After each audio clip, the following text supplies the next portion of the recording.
하나님 말씀은 구약성경 시편 26편입니다. 오늘 말씀 읽기 본문은 시편 25편부터 27편까지 읽는 날인데 다 읽기는 시간이 제한이 되고 시편 26편만 함께 봉독하도록 하겠습니다.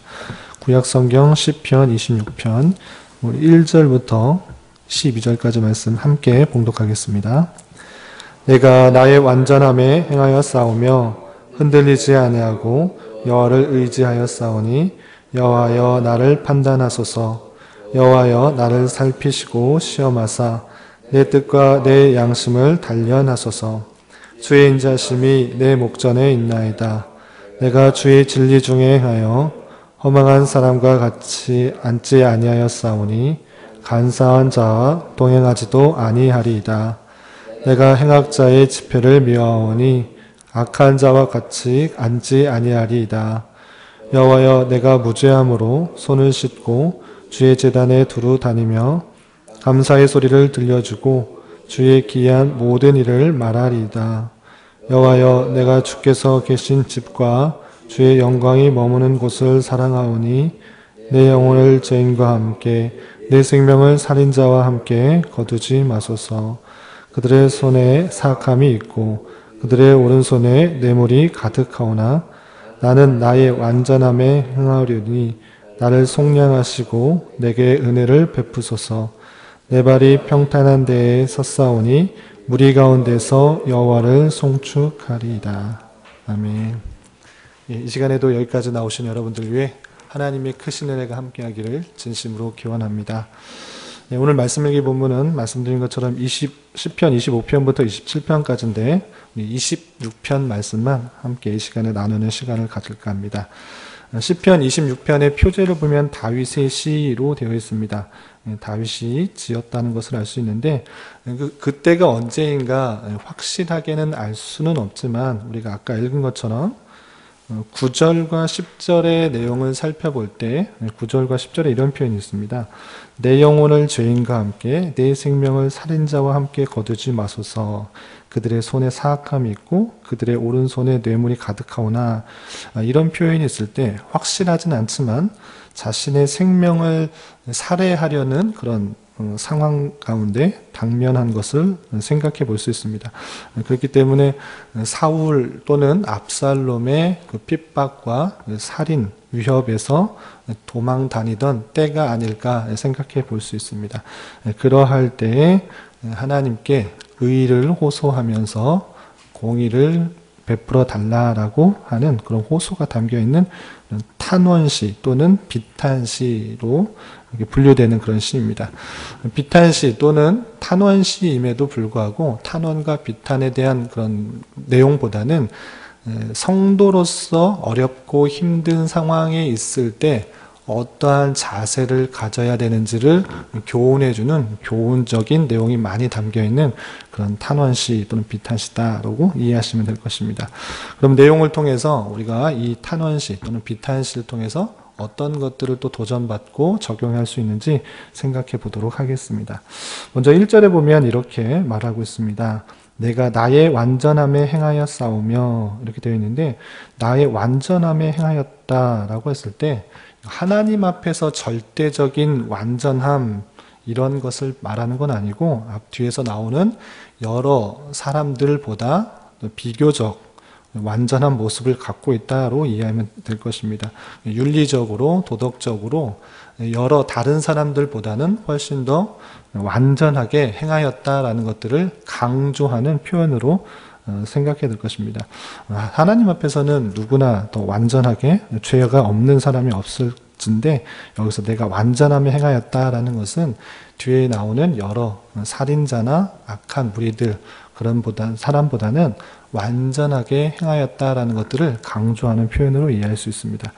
완전함에 행하였다라고 표현하고 있고 또 흔들리지 아니하고 여호와를 의지하였다라고 되어 있는데 이걸로 또 주석서를 찾아보니까 원문 자체로의 표현은 여호와를 의지하였기 때문에 내가 흔들리지 아니하였다로 이렇게 쓰여 있다고 이렇게 해석이 되는 것을 볼 수 있습니다.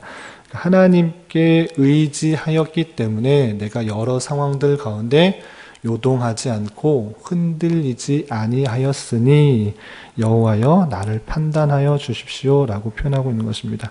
다른 여러 무리들과 같이 도덕적이나 윤리적으로 이렇게 악한 것이 아니라, 죄가 많은 것이 아니라 완전하게 행한 그런 모습들이 있었고, 하나님을 굳건히 의지하였기 때문에 내가 흔들리지 아니하고 있습니다. 주님, 나를 판단해 주십시오. 나의 모습을 정직하게 하나님 판단해 주십시오 라고 고백하며 탄원하고 있는 것입니다.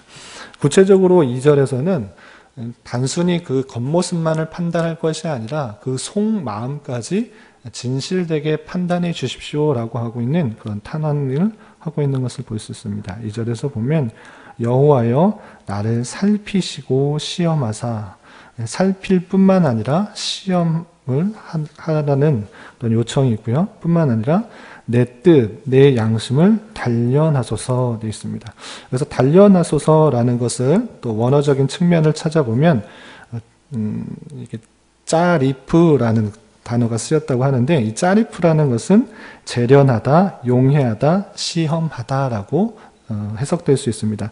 그러니까 내 뜻과 내 양심을 재련하다, 용해하다, 시험하다라는 것은 나를 살피고 시험하고 내 뜻과 양심을 다 녹여서 한번 확인해 보십시오 라고 하는 그런 표현인 것입니다. 그러니까 겉모습만 완전한 것이 아니라 내 뜻과 내 양심 그것조차 하나님 살펴봐 주십시오 라고 하면서 하나님께 공의를 판단해 달라고 요청하고 있는 것입니다. 그렇게 그 마음 가운데, 그 심중 가운데 하나님께 정직하게 행하려는 그런 마음이 있사오니 나를 살펴주십시오 라고 하는 그런 다윗의 요청이 있는 것입니다. 그리고 3절부터 7절까지는 구체적으로 자신이 얼마나 공의롭게 행하려고 했는지, 완전함에 행하려고 했는지 구체적인 여러 가지 사례를 들면서 설명하고 있습니다. 3절 보면 주의 인자하심이 내 목전에 있나이다. 주의 인자하심이 내 목전에 있나이다 라고 했을 때, 이 목전이라는 말을 한문을 잘 사용하지 않는 세대는 오해할 수 있는데, 주의 인자하심이, 주의 헤세드, 주의 사랑, 언약에 근거한 사랑이 내 눈앞에 있나이다 라는 뜻인 것입니다. 하나님의 언약에 근거한 그 사랑, 그 인자하심이 내 눈앞에 있는 것처럼 나는 늘 생활해 왔습니다 라고 표현하고 있는 것입니다. 그런 모습이 3절 하반절에 내가 주의 진리 중에 행하였다 라는 표현이 있고요. 또 4절에 허망한 사람과 같이 앉지 아니하였사오니 간사한 자와 동행하지도 아니하리이다. 5절에서도 내가 행악자의 집회를 미워하오니 악한 자와 같이 앉지 아니하리이다. 그러니까 시편 1편에서 나오고 있는 복 있는 사람, 그렇지 않은 사람을 우리가 읽었는데, 간사한 자, 허망한 사람, 행악자, 악한 자라고 표현되는 그 악인들의 모임에 함께하지 않고 같이 앉지 아니하는 그런 구별되는 그런 모습 가운데 내가 행하였을 뿐만 아니라 앞으로도 행하지 않겠다라고 표현하고 있는 것입니다. 또 6절과 7절에서는 이렇게 표현하고 있습니다. 여호와여 내가 무죄함으로 손을 씻고 주의 제단에 두루 다니며, 손을 씻고 주의 제단에 두루 다닌다. 주의 제단에 다닌다, 두루 다닌다라는 것은 우리가 레위기를 통해서도 우리가 살펴볼 수 있다시피 주의 제단에 다닌다라는 것은 물론 제사를 지내기 위해서 다니는 것도 있지만 죄가 있는 자는 다닐 수 없는 것입니다.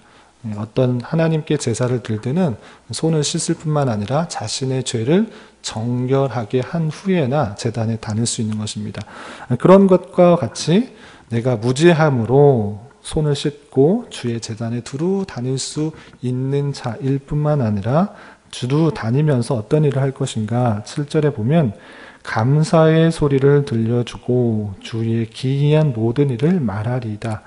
하나님께 받은 기이한 모든 일, 하나님의 섭리와 하나님의 놀라운 일, 나를 인도하여 주시고 또 인자하게 다스려 주셨던, 사랑해 주셨던 모든 일을 말하겠다라는 그런 다짐과 자신의 무죄함을 함께 표현하고 있습니다. 그리고 8절부터 11절까지는 그러한 모습 가운데 악하고 힘들고 어려운 자, 어려운 이 시기, 또 살인자가 나를 생명을 취하려고 하는 그런 힘든 상황 속에서 구원해 주기를 바라는 모습으로 있습니다.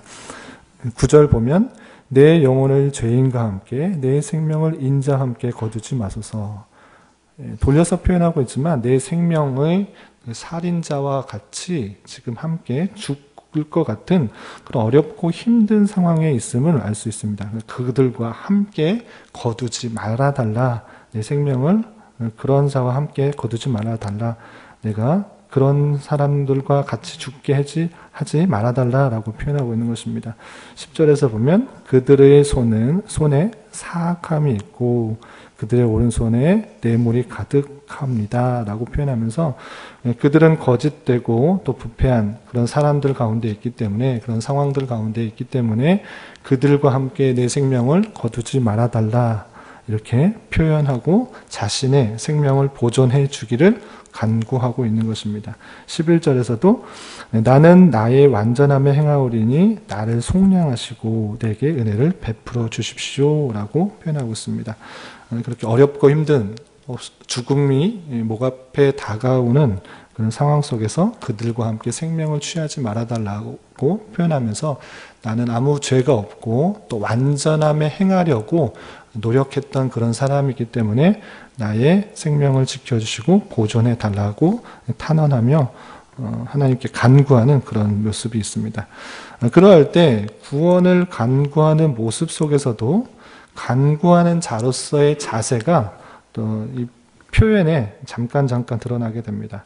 8절에서 보면 이렇게 간구할 때 8절에서 보면 여호와여 내가 주께서 계신 집과 주의 영광이 머무는 곳을 사랑하오니, 주께서 계신 집 성전 그리고 주의 영광이 머무는 곳 그 성전에서 성전을 사랑하니 하나님의 임재와 통치를 사랑하는 그런 마음 가운데 이런 간구를 하는 모습을 볼 수가 있고요.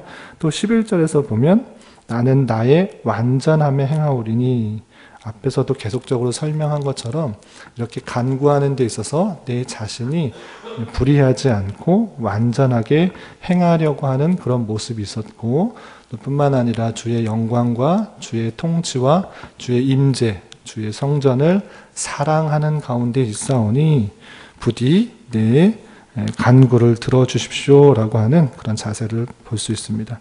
그리고 마지막 12절에서는 아직 이루어지지는 않았지만 하나님께서 이 모든 것들을 응답해 주실 것이라는 믿음 가운데 하나님을 찬양하는 것으로 이 시는 맞춰지게 됩니다. 12절을 보면 내 발이 평탄한 데 섰사오니 무리 가운데에서 여호와를 송축하리이다. 이 찬양하는 가운데 상황이 바뀌었다라기보다는 여전히 살인자 또는 악인들이 나를 공격하는 가운데 있음에도 불구하고 시편 기자는 하나님의 인자하심에 근거하여서 내 발을 지켜주시고 인도하여 주시고 보호하여 주실 것이라는 선취적인 믿음 가운데 이렇게 고백하는 것입니다. 내 발이 평탄한 데 섰사오니, 하나님이 반석이 되어주시기 때문에 하나님께서 나를 지켜주실 것이라는 믿음 때문에 이렇게 고백하면서 찬양하고 있는 것입니다. 내 발이 평탄한 데 섰사오니 무리 가운데 여호와를 송축할 것이다 라고 표현하고 있는 것입니다.